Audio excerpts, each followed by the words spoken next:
Voilà, bonjour à tous. Vous allez bien? Vous êtes en forme? Je vais vous demander un petit exercice, ça vous va? Vous allez fermer les yeux et on va imaginer des choses. Ok? Ça vous va? On peut afficher la petite vidéo pour ceux qui ne veulent pas fermer les yeux. Imaginez un instant une table magnifique, préparée pour un repas grandiose. Imaginez des bougies scintillantes, projetant des ombres sur une nappe d'un blanc éclatant. Imaginez un instant des plats d'une abondance rare, remplissant la maison de leur parfum alléchant. Ça y est, tout est réuni pour vivre un moment merveilleux. Les convives arrivent, sont habillés de leurs plus beaux vêtements, leur rire résonne dans les maisons, les discussions sont animées, les toasts s'enchaînent et la fête semble parfaite. Voilà de quelle manière vous pouvez rouvrir les yeux pour ceux qui ont les yeux fermés. Allez, vous écoutez bien. Voilà de quelle manière on pourrait imaginer ce qui se passera dans beaucoup de foyers d'ici quelques jours, n'est-ce pas?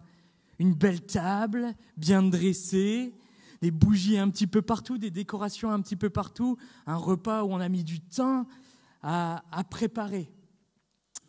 Mais au milieu de cette atmosphère de fête, personne ne remarque un détail troublant. L'invité d'honneur manque à l'appel. Personne n'a pensé à inviter celui pour qui ce festin aurait dû être préparé. Toute cette beauté, tout ce plaisir, mais l'essentiel est absent. Beaucoup de familles, que ce soit en France ou au travers du monde, se préparent pour peut-être le meilleur repas de l'année, la meilleure soirée de l'année. En tout cas, cette soirée où on met beaucoup d'efforts, même un peu plus d'argent que d'habitude, pour que ce soit un moment de fête, un moment où on profite en famille. Mais bien souvent, et dans beaucoup de familles, en oubliant le sujet principal de ce qui nous réunit, à savoir la véritable lumière du monde, Jésus-Christ. Et c'est ce matin de cet invité, cette lumière que je vais vous parler, Jésus, on peut afficher la première diapo, la lumière à inviter. Eh oui, Jésus, la lumière à inviter. Notre frère l'a lu tout à l'heure en introduction du temps de louange et on va le relire et on va prendre le temps de décortiquer ce texte et d'en retirer plusieurs enseignements. Il nous est dit, au commencement était la parole. Donc, quand il est dit la parole, c'est Jésus à chaque fois. Hein. Okay, pour ceux qui ne connaissent pas ce texte, à chaque fois qu'il est écrit la parole, ça fait référence à Jésus. Donc au commencement était la parole. Et la parole était avec Dieu. La parole, Jésus, était Dieu. Elle était au commencement avec Dieu. Toutes choses ont été faites par elle et rien de ce qui n'a été fait sans elle. En elle était la vie et la vie était la lumière des hommes. La lumière, lui, dans les ténèbres, et les ténèbres ne l'ont pas reçue. Cette lumière était la véritable lumière qui, en venant dans le monde, éclaire tout homme.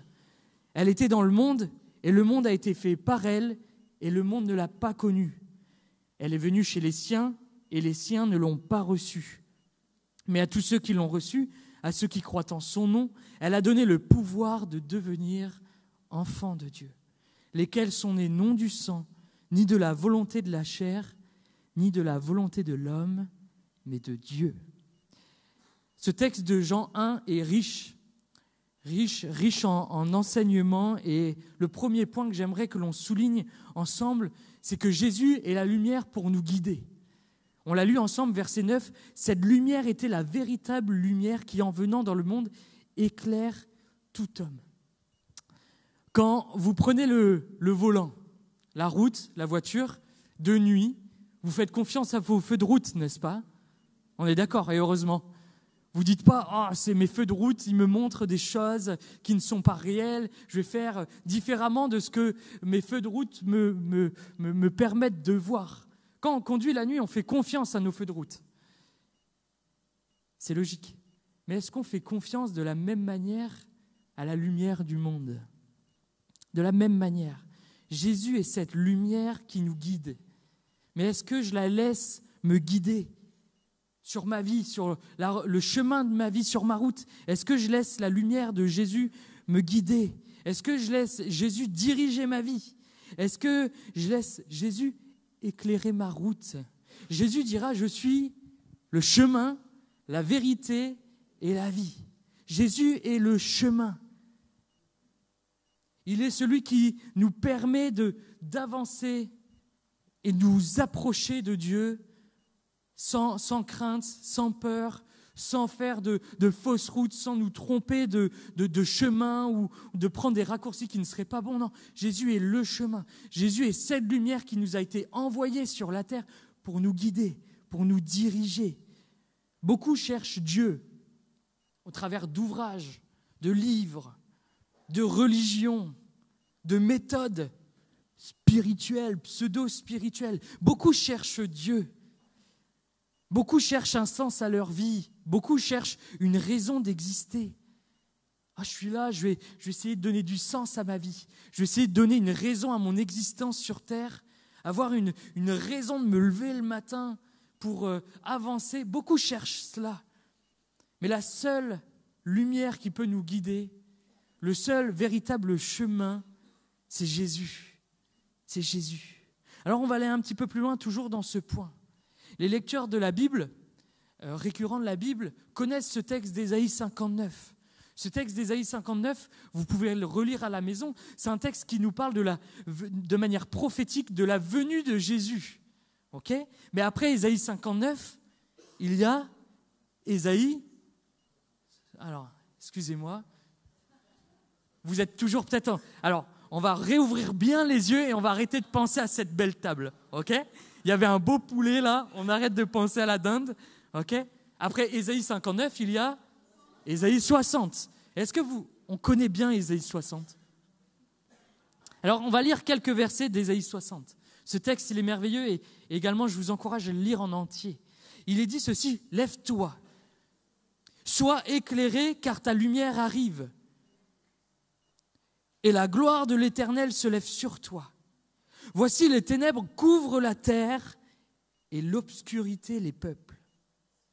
Mais sur toi l'Éternel se lève, sur toi sa gloire apparaît, des nations marchent à ta lumière et des rois à la clarté de tes rayons. » Et un petit peu plus loin, verset 19, il nous est dit ceci, « Ce ne sera plus le soleil qui te servira de lumière pendant le jour, ni la lune qui t'éclairera de sa lueur. Mais l'Éternel sera ta lumière à toujours, ton Dieu sera ta gloire. Ton soleil ne se couchera plus et ta lune ne s'obscurira plus, car l'Éternel sera ta lumière à toujours. » Ésaïe, quand il parle de cette manière-là, il s'adresse à Israël, de manière générale. Mais je crois qu'avec la venue de Jésus sur la terre, nous entrons et nous pouvons vivre toute cette promesse.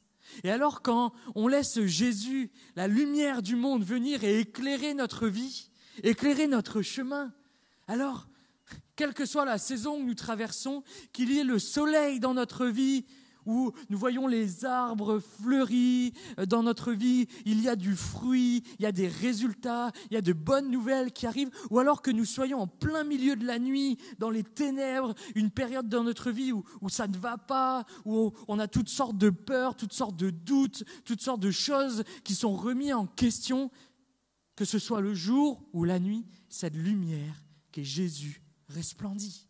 Alléluia. Et peut-être que tu es venu ce matin, et c'est certainement le cas d'une personne au milieu de nous. Tu es venu et tu cherches une réponse, des réponses à toutes sortes de questions. Tu cherches un moyen pour vivre la paix, connaître la paix véritable. Tu cherches un moyen pour prendre des bonnes décisions dans ta vie. Tu cherches un moyen pour ne plus te tromper, ne plus faire de fausses routes, ne plus perdre de temps, ne plus gaspiller ton énergie. Jésus est venu sur la terre. Jésus est cette lumière qui te guide, qui veut te guider. Mais est-ce qu'on la laisse nous guider ? Jésus, ce n'est pas seulement une lumière qui est venue à un moment donné dans notre vie. Ah, Jésus, un peu comme un panneau indicateur. Oh, ça y est, j'ai vu Jésus. Et puis je rentre, et puis Jésus maintenant il est derrière. Et puis Jésus, cette lumière du monde, voilà, je l'ai vu une fois et c'est terminé. Non, non. Jésus est cette lumière qui nous assure d'une présence constante dans notre vie. Jésus, ce n'est pas juste à un moment donné. T'as donné ta vie à Jésus, voilà, super. Et puis on se rappelle de ces moments passés. Mais non, Jésus est cette présence constante. Il veut éclairer notre vie présente à chaque instant. Jésus est cette lumière qui nous rassure quand il y a des craintes. Jésus est cette lumière qui nous fortifie quand les épreuves sont là. Jésus est cette lumière qui nous donne une joie quand il y a tout un tas d'éléments, de choses qui nous attristent, qui nous accablent. Quand on regarde les actualités du moment, entre ce qui se passe à Mayotte, dans le Proche-Orient, en Ukraine, en Allemagne, même en France, il y a de quoi être triste et être accablé. Se lever ce matin et se dire, mais qu'est-ce qu'on va apprendre encore comme nouvelle ? Mais Jésus est cette lumière qui nous donne une joie qu'on ne trouve pas dans ce monde, que le monde ne peut pas nous donner, que le travail ne peut pas nous donner, que la famille ne peut pas nous donner, que l'argent ne peut pas nous donner. Jésus est cette lumière qui nous guide sur notre chemin tout au long de notre quotidien. Quelle place laissons-nous à cette lumière ? Est-ce qu'on est prêt à l'inviter dans notre vie ? Est-ce qu'on est prêt à la laisser nous guider ? L'Éternel sera ta lumière à toujours. Ton Dieu sera ta gloire. Amen. Jésus, vous le savez, vous qui êtes chrétiens, mais je m'adresse peut-être particulièrement à ceux qui nous visitent, qui sont là pour les premières fois. Jésus n'est pas resté un petit bébé dans une mangeoire. Jésus, comme vous et moi, il a grandi. C'est devenu un petit garçon, c'est devenu un adolescent, c'est devenu un jeune homme, puis un homme. Et puis Jésus, homme, arrivé à l'âge de 30 ans, a commencé son ministère public. Il a commencé à se révéler en tant que Dieu, pleinement Dieu. Il a accompli des miracles, il a guéri des malades, il a délivré des personnes qui étaient liées par toutes sortes de liens, de chaînes, qui étaient invisibles à l'œil, mais dont les résultats, eux, étaient bien visibles. Et peut-être que tu es venu ce matin malade, peut-être que tu es venu ce matin lié, prisonnier. Tu te dis, mais moi, il y a encore la cigarette qui me tient. Moi, il y a encore l'alcool qui me tient. Moi, c'est encore des mauvaises pensées qui me tiennent. Quand je me couche la nuit, c'est un combat pour trouver le sommeil. C'est un combat pour être en paix. Jésus n'est pas resté un bébé. Il a grandi, c'est devenu un homme, pleinement homme. Il a manifesté toute sa pleine divinité sur la terre. Et finalement, au travers de cette vie-là, de cette période-là, il nous montre qu'il est venu pour nous éclairer et nous permettre de connaître une liberté. Et alors, les chaînes qui te tiennent aujourd'hui peuvent être brisées si tu laisses cette lumière rentrer dans ta vie. Si tu acceptes cette lumière, si tu acceptes d'être guidé par cette lumière, alors cette lumière va agir dans ta vie et dans ton cœur. Amen. Dans chaque moment, chaque aspect de ton quotidien. Jésus, la lumière pour nous guider. Deuxième point, Jésus, c'est la lumière à faire resplendir. Et ça, c'est notre responsabilité. Nous voyons cette lumière transformer nos vies, nous guérir, nous libérer, nous délivrer, nous guider, quelle que soit la saison que nous vivons. Mais cette lumière qui est Jésus est appelée aussi à être propagée par notre vie. Ce point, c'est un véritable appel à l'action et je m'adresse particulièrement aux chrétiens de cette Église.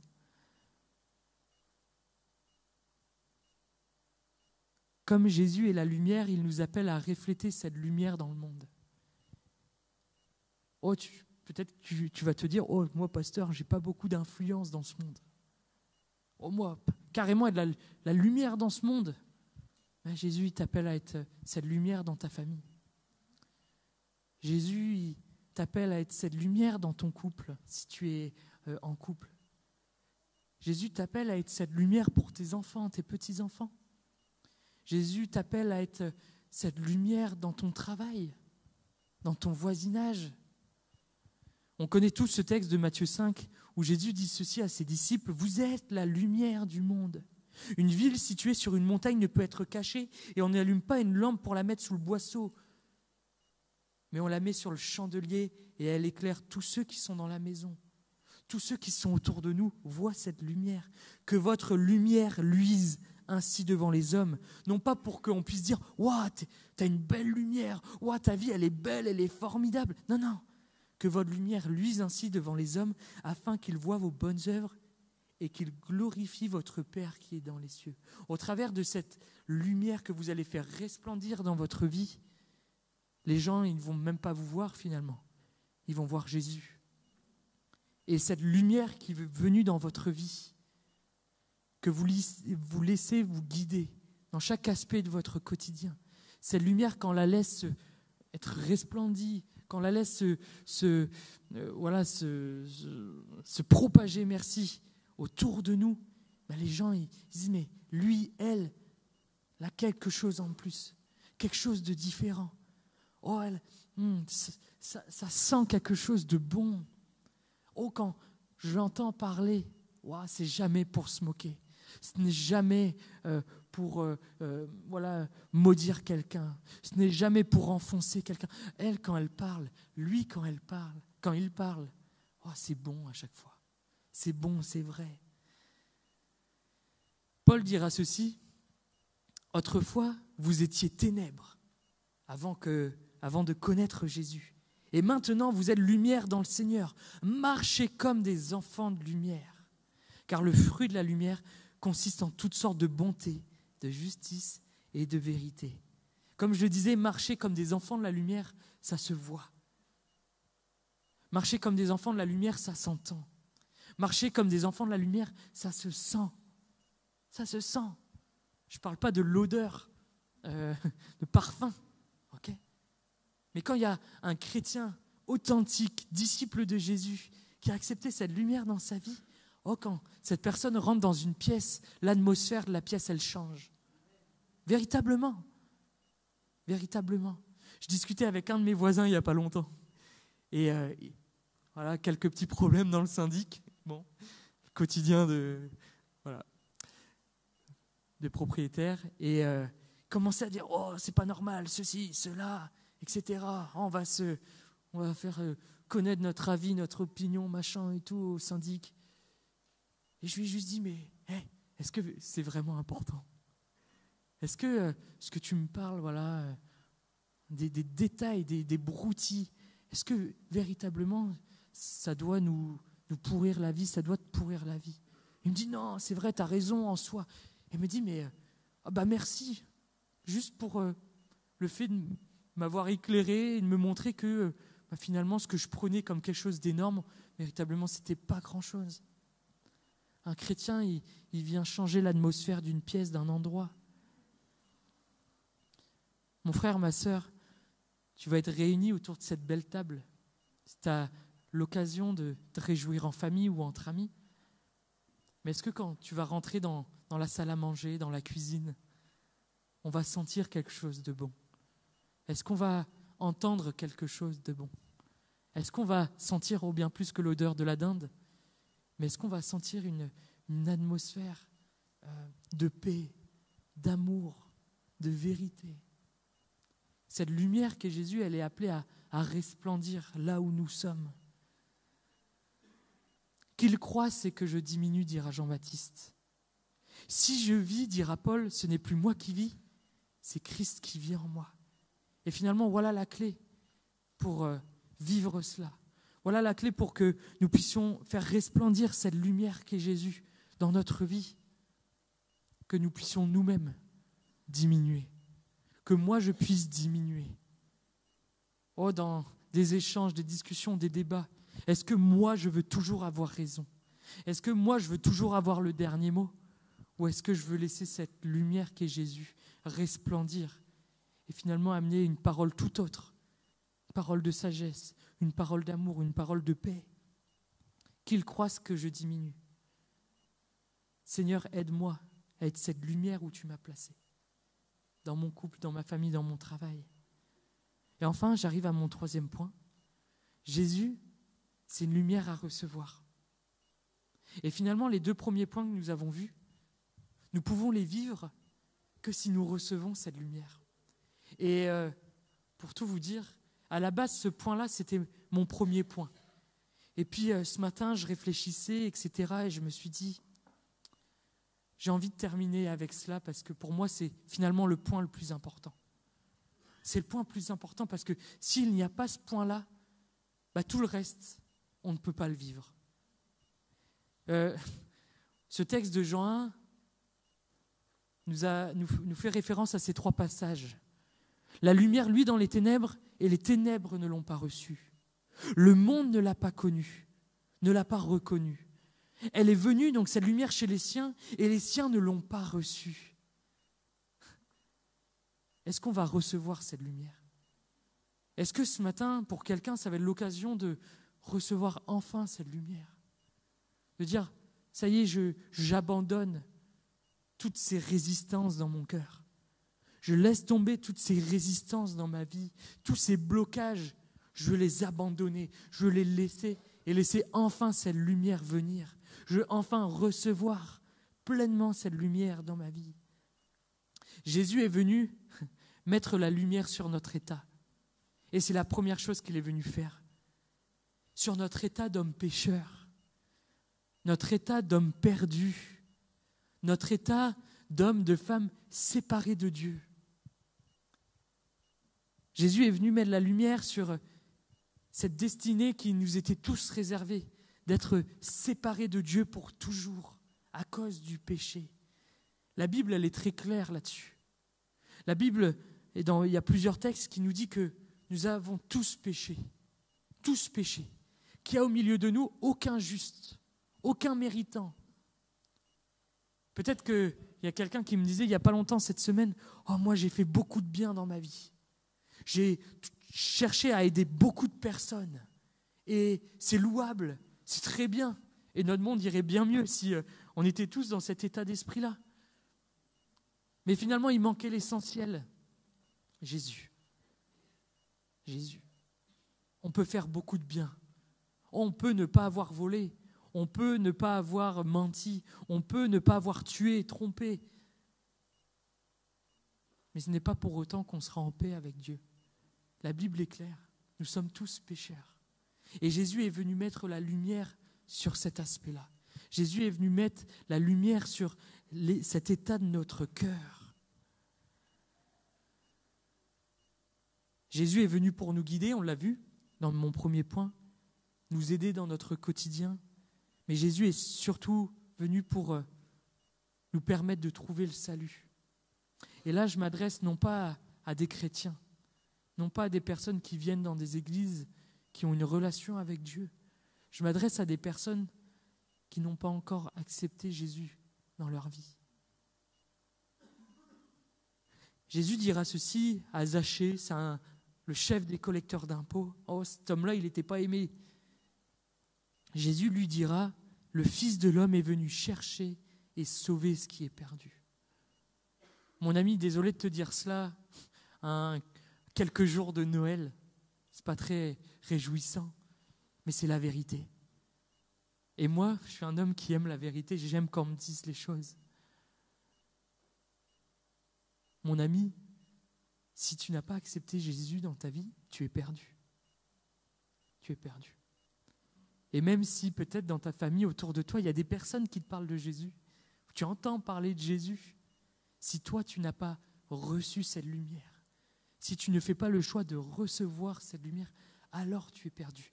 Mais cette bonne nouvelle, elle existe. Jésus est venu pour sauver ceux qui sont perdus. Jésus est venu pour te sauver toi. Jésus est venu pour me sauver moi. Alors est-ce que tu es prêt à accepter cette lumière? Est-ce que tu es prêt à recevoir cette lumière? Est-ce qu'on peut fermer nos yeux un instant? On ne va pas s'imaginer une belle table de Noël. Mais ce point, il est essentiel. Et avant même d'aller plus loin et finalement de conclure, je crois que dans cette salle et puis au travers de ce cette vidéo aussi qui sera en ligne. Il y a des personnes qui sont là et vous n'avez pas reçu la lumière de Jésus. Vous n'avez pas reçu Jésus dans votre vie. Et volontairement, je demande à tout le monde de fermer les yeux parce que c'est peut-être l'occasion pour vous d'accepter enfin cette lumière, d'abandonner tout ce qui vous bloquait. Alors peut-être vous ne savez pas comment faire, mais c'est le moment d'accepter cette lumière. C'est le moment de faire un pas vers Jésus. De dire oui Jésus, je veux me laisser guider par toi. Je veux que oui tu sois cette lumière dans ma vie. Je veux être cet homme, cette femme qui puisse briller là où tu m'as placé. Faire resplendir ta lumière. Mais si tu ne reçois pas cette lumière, alors ces choses sont impossibles. On garde nos yeux fermés. Et comme je disais tout à l'heure, Jésus n'est pas resté un petit enfant emmailloté dans une mangeoire. Jésus, il a grandi, il a guéri, il a fait des miracles, mais Jésus, surtout, il est mort à la croix. Il est allé à la croix parce que pour que Dieu nous pardonne de nos péchés, il fallait qu'il y ait un sacrifice, qu'il y ait des sacrifices, qu'il y ait du sang qui coule. Et avant que Jésus vienne, c'est des animaux qu'on offrait à Dieu. Mais aujourd'hui, sacrifices d'animaux ne sont plus utiles parce que Jésus, lui, est venu. Et à la croix, il s'est fait sacrifice. Il a livré sa vie pour que nous n'ayons plus à apporter d'animaux à Dieu, mais pour que nous puissions apporter le sacrifice de Jésus devant Dieu et dire voilà, tous mes péchés, je te les apporte. Je te demande pardon. Et je reconnais, oui, que j'ai pu faire du mal, que je n'ai pas été juste, que je ne suis intrinsèquement pas bon en moi. Et alors qu'on a les yeux fermés, si ça parle à quelqu'un qui n'a pas encore accepté cette lumière, je t'invite à ta place à lever ta main. Tous les yeux sont fermés. Et c'est l'occasion pour toi de recevoir cette lumière maintenant. Lève ta main, le Seigneur voit ta main. Le Seigneur voit vos mains. Oui, le Seigneur voit vos mains. Résiste pas sur ta chaise. Ne laisse pas ton passé te freiner. Ne laisse pas ton passé t'empêcher de passer à côté de cette opportunité que tu as encore d'inviter Jésus dans ta vie. Le Seigneur voit ta main également. Seigneur mon Dieu, je veux te prier pour toutes ces personnes qui jusqu'à présent peut-être n'avaient pas fait ce pas de te recevoir. Oui, Seigneur, merci pour ce jour où tu es venu sur cette terre. Mais merci aussi pour ce jour où tu as donné ta vie pour nous. Merci parce que tu es venu pour sauver ceux qui sont perdus. Et Seigneur mon Dieu, des bien-aimés aujourd'hui font ce pas de te recevoir, de t'inviter dans leur vie. Oh, cette lumière, elle n'est pas là pour mettre toutes sortes de choses de notre passé sur la table devant tout le monde.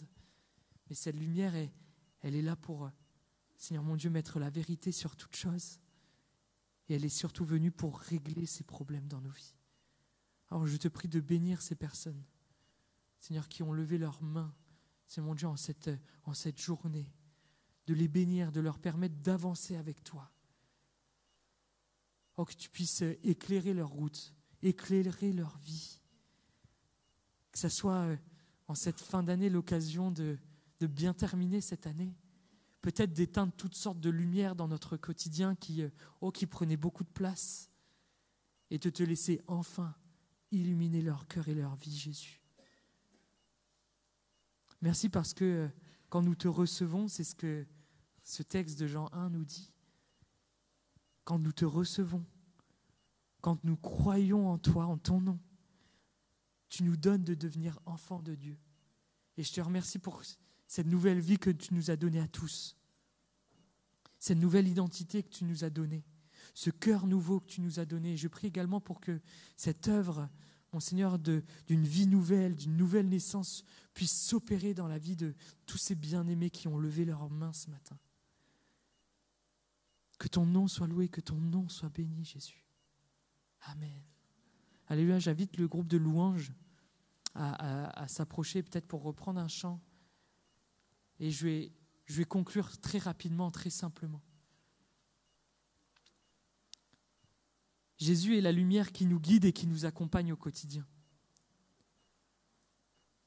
Et cette lumière, plus que jamais, elle brille. Parce que la Bible nous dit aussi que Jésus un jour reviendra nous chercher. Et que dans ces temps, juste avant son retour, le péché abondera. Mais il ne laissera pas le péché abonder sans rien faire. Il nous dit aussi que sa grâce, elle surabondera. Elle sera plus importante que le péché finalement. Jésus nous guide, sa lumière brille pour nous guider, nous accompagner. Jésus nous appelle, et vous qui êtes chrétiens, c'est un véritable encouragement ce matin pour faire briller la lumière de Jésus dans votre vie, dans votre famille, particulièrement à la veille de ces fêtes de fin d'année. Mais pas uniquement le temps d'une semaine ou 10 jours, tout au long de notre année, que cette lumière puisse briller. Et enfin, Jésus est cette lumière qui est venue pour sauver les perdus. Alors, que faisons-nous de cette lumière ce matin ? Est-ce que nous sommes prêts à l'inviter à notre table ? Est-ce que nous sommes prêts à préparer notre table avec cette belle nappe, cette belle décoration, ces beaux plats, ces belles bougies ? Mais est-ce que nous sommes prêts à l'inviter lui dans notre vie, à le laisser toute la place dans notre vie ? Et j'aimerais terminer avec cet encouragement peut-être.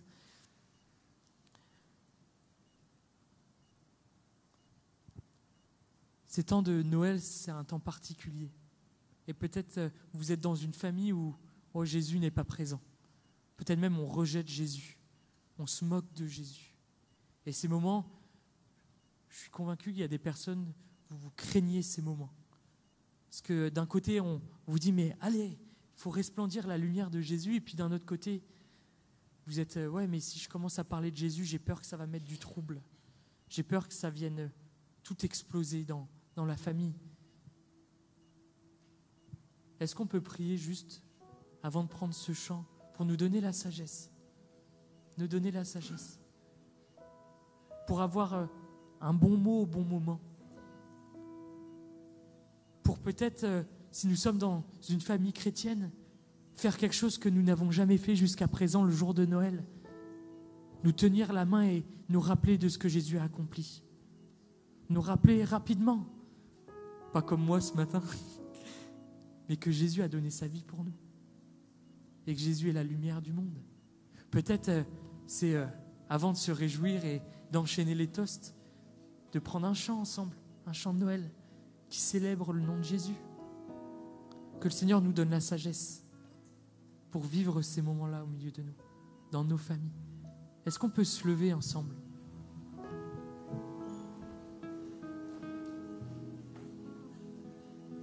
Beaucoup ont reçu cette lumière, mais que cette lumière puisse briller aujourd'hui.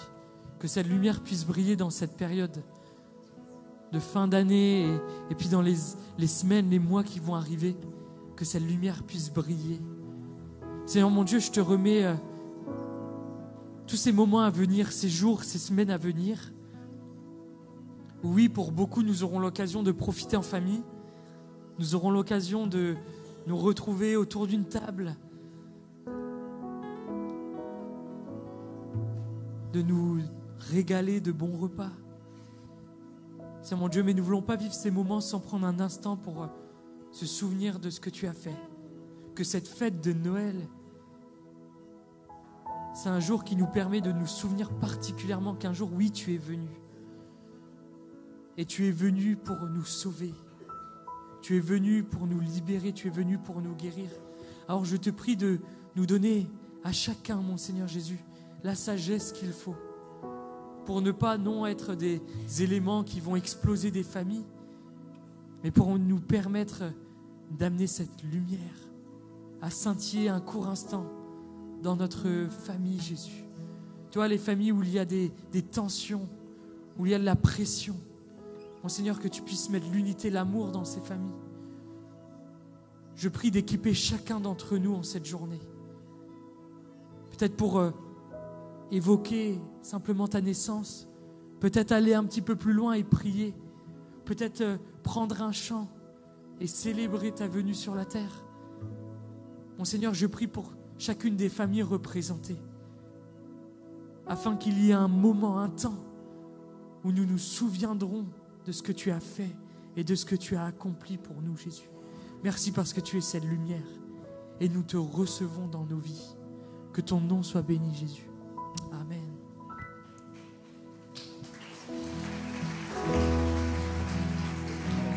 On va passer aux annonces, voilà, très rapidement. Si vous avez besoin de prière, notre salle de prière est toujours disponible pour vous. Encore là, la semaine dernière, une dame m'a dit que ça lui a fait vraiment beaucoup de bien de prier voilà, avec nos amis qui sont là. Donc n'hésitez pas à y aller. Donc c'est dans le couloir à droite, c'est marqué salle de prière. Et une équipe se tient à votre disposition pour prier pour vous. Mardi, il n'y a pas foi et partage, pas de réunion, donc ni le 24 ni le 31. On a fait notre petite réunion mardi dernier, là c'était vraiment sympathique. Et voilà, on se retrouvera le 2 janvier. Ça tombe. Non, c'est pas le 2 janvier. Non, c'est après. C'est le 7 janvier, voilà, c'est le 7 janvier. Le 2 janvier, c'est la réunion de prière. Voilà, soirée de prière, donc il n'y a pas cette semaine, il n'y a pas de soirée de prière. Là, il y avait quelque chose. Voilà, vous pouvez vous inscrire donc pour le jour de l'an. Il y a toute une équipe qui se tient à votre disposition pour le jour de l'an. Est-ce qu'elle est là, Cécilia? Elle est là, magnifique. Donc allez la voir, elle se tiendra même à la sortie pour prendre vos noms. Donc il y a déjà pas mal d'inscrits. Donc c'est un repas avec traiteur et puis il y aura une petite soirée, des petites animations, des temps de prière également. Donc tout ça est arrangé et ça va être des bons moments. Notez bien également pour la rentrée, donc là on est en janvier, donc le 7 janvier, l'après-midi, on aura foi et partage, et le soir, tous les mois, premier mardi du mois, on aborde une thématique de la Bible, et on va parler du mariage, du divorce et du remariage.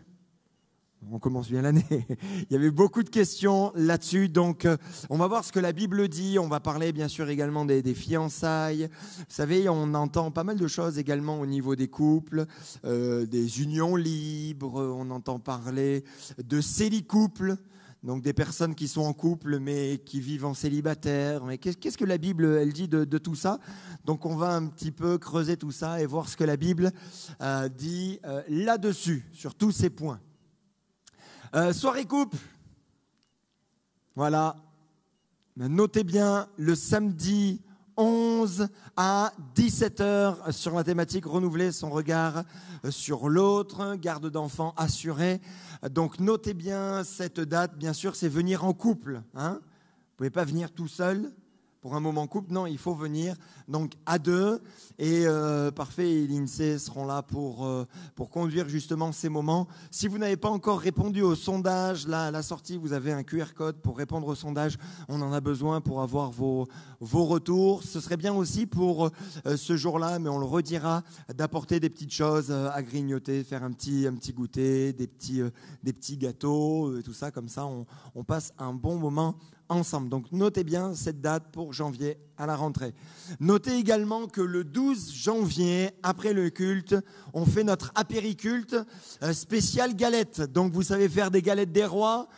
Oui, super. Donc vous les amenez, vous amenez vos créations, vous ne savez pas en faire, vous allez chez Leclerc et vous les ramenez aussi. Et voilà, comme ça on passe un bon moment ensemble à partager voilà, la galette. Et c'est histoire d'être ensemble et de vivre ce moment ensemble. Voilà, merci pour tous les dons qui sont effectués. Merci pour les dons qui sont faits. Donc, il y a les boîtes également à cet effet. Merci pour votre générosité. Vous savez que c'est important hein, de soutenir l'œuvre de Dieu également. Donc, on apporte au Seigneur, on bénit le Seigneur. Il nous a bénis, donc on bénit en retour. Et il y a bien sûr plein de principes spirituels derrière cela, derrière le don. On ne s'attarde pas souvent là-dessus, mais c'est bien de temps en temps de le rappeler. En tout cas, merci pour votre générosité, pour votre fidélité à ce niveau-là et que Dieu vous bénisse également dans tout ce que vous pouvez apporter pour la maison de Dieu. N'hésitez pas à nous contacter pour des rendez-vous donc, sur les 2 semaines à venir. Il y aura, on sera en vacances une semaine l'un, une semaine l'autre, et puis voilà, on est toujours disponible. Donc n'hésitez pas à appeler pour prendre rendez-vous avec des pasteurs. Notez bien également, si vous n'êtes pas abonné à l'Instagram, au Facebook ou à TikTok ou sur YouTube, vous pouvez retrouver donc toutes les infos à travers ces différents canaux.